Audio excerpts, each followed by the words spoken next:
Anniversary జరిపించడం నేను అనుకుంటున్నాను. తక్కువ టైంలో షార్ట్గా చెప్తాను.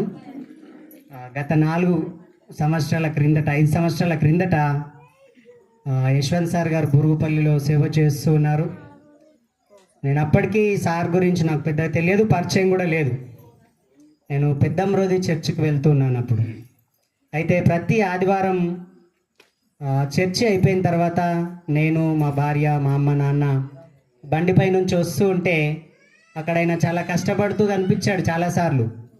ఆయన ఒక్కడే ఆ టెంట్లు వేసుకోవడము, చిన్న పార ఉంటే గడ్డి తీసుకొని చిన్నపాటి పనులు చేస్తూ పిల్లల సాయం తీసుకొని చేస్తూ ఉన్నాడు. అట్లా చాలాసార్లు గమనించినప్పుడు నేను ఒక్కసారి మా భార్యతో డిస్కషన్ చేశాను, ఈయన ఒక్కడే ఇంత కష్టపడుతున్నాడు ఏంటి అని.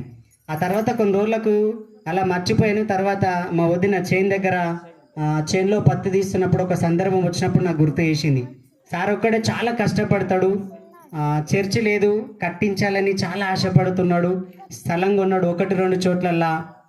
అప్పటికే నాకు తెలిసిన సమాచారం ఏంటంటే అప్పటికైనా 2 స్థలాలు కొన్నాడు. మొదటిసారి కొన్నాడు, క్యాన్సిల్ అయింది. రెండోసారి కొన్నాడు, క్యాన్సిల్ అయిపోయింది. థర్డ్ టైం కొన్నది కూడా మళ్ళీ క్యాన్సిల్ అయింది. ఆ తర్వాత దేవుడు ఎందుకు ఆ రోజు ప్రార్థన చేస్తూ ఉన్నప్పుడు చర్చి కోసం అక్కడ ప్రయత్నం చేస్తూ ఉన్నారు సహోదరు శేఖర్ వాళ్ళ స్థలంలో. ఆ స్థలం గురించి మేము ఏమనుకున్నామంటే మా భార్య నేను కనీసం ఒక 5,000 ఇద్దామేమో అని నేను మా భార్యతో షేర్ చేస్తున్నప్పుడు 5,000 అంత తక్కువనా, కనీసం ఒక 50,000 ఇద్దామని తన నోటి నుంచి వచ్చింది. అలా అంటూ నేను మౌనంగా 50,000 అంటే అంత సడన్లీ ఎట్లా ఇస్తామని నేను ఆలోచనలో పడిపోయిన తర్వాత కొద్దిసేపు ఆగి ఒకవేళ చర్చి కట్టిస్తే ఎంత ఖర్చు వస్తుంది అన్నది. అప్పుడు నాకు ఆమె మీద సడన్లీ కోపం వచ్చేసింది. ఏదైనా మాట అంటే వెనక్కి తీసుకోవద్దు, అది ఒకవేళ మొక్కుబడిగా మారితే ప్రసంగిలో రాయబడిన ప్రకారం దేవుని మొక్కులు చెల్లించకపోవడం కంటే మొక్కకుండా ఉండటం మేలన్న మాట గుర్తొచ్చి అలా అనకు అని అన్నాను.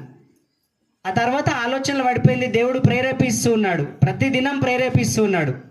అది దాదాపుగా అట్లా 15 నుంచి 20 రోజులు గడిచిపోయిన తర్వాత ఆమెతో ఒక మాట అన్నాను, ఎంతకు సాధ్యమైతే అంతకు సాధ్యమవుతుందని. అప్పుడు మా ఆలోచన ఏంటంటే కేవలం ఒక ఇనుప రాడ్లతోని ఒక షెడ్ వేసి ఇచ్చేయాలని అనుకున్నాం. వాళ్ళ స్థితిగతులు తెలివై, సంఘం ఎట్లా ఉందో తెలియదు, వాళ్ళ గురించి నాకు ఏమీ తెలియదు.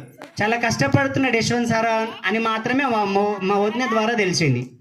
నేను వెళ్ళి ఇంకొంచెం తెలుసుకున్నాను. ఆ తర్వాత ఏంటంటే ఆ రేకుల షెడ్ తర్వాత ఆ చర్చి నేను వెళ్ళిన తర్వాత అక్కడ సహాయం చేద్దాం అనుకున్నాం, ఒక 3 లక్షల వరకు ఇచ్చేసి. కానీ తీరా చూసేసరికి మరి దేవుని చిత్తం అది కాదేమో, ఆ స్థలం కూడా కొన్ని కారణాల వలన క్యాన్సల్ అయిపోయింది.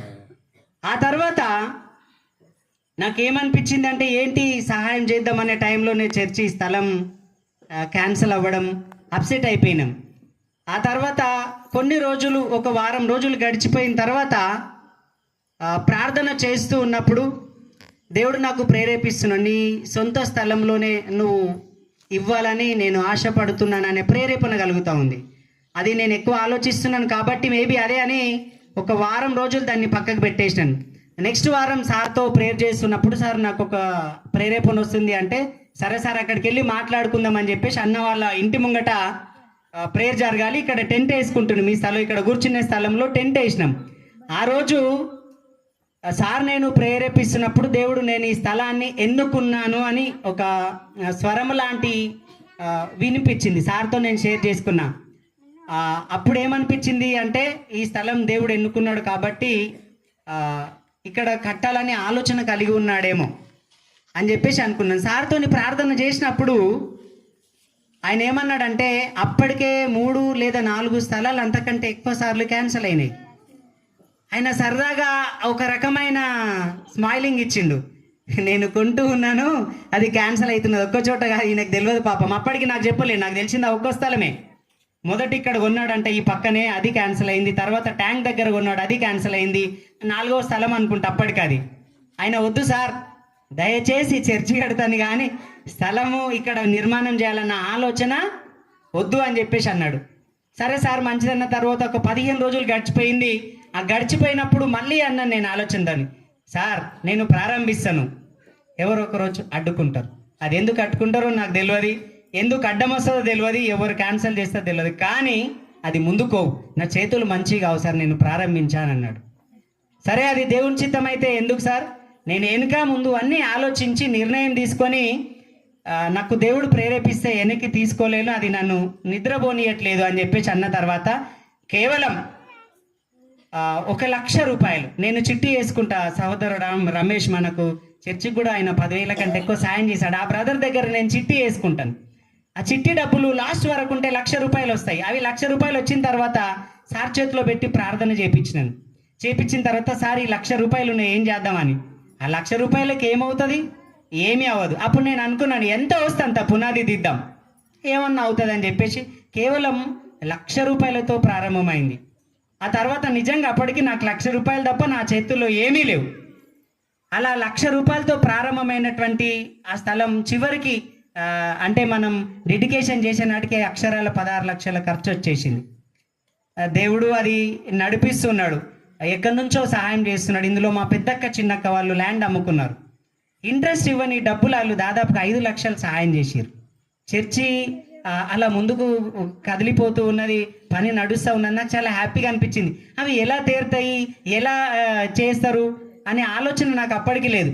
అయితే మొన్న పోయినసారి జనవరి 2020 నాటికే దాదాపుగా 90% నేను చర్చికి పెట్టిన ఖర్చు అంతా దేవుడు తీర్చేసి కేవలం 5 నుంచి 10% మిగిలి ఉంది. అది కూడా నాకు తెలిసి ఈ ఆగస్టులో వరకు క్లియర్ అయిపోతుంది. దాదాపుగా 12 నుంచి 13 లక్షలు దేవుడు అలా తీసేసిండు. లోన్స్ పాస్బుక్లో గోల్డ్లో పెట్టుకుంటూ వస్తారు. కానీ దేవుడు బ్యాంక్ మేనేజర్ నాకు కాల్ చేసి నీకు లోన్ ఇస్తాం, నీ ట్రాన్సాక్షన్స్ బాగున్నాయి అని పిలిచిచ్చిండు ఒక 4 లక్షల వరకు. సో అలా అక్క వాళ్ళ దగ్గర 5 లక్షలు, ఒక బ్యాంక్ ఆఫ్ బరోడా నుంచి ఒక 4 లక్షలు మేము చిట్టీలు, అలా దేవుడు అది ఎన్నుకున్నాడు.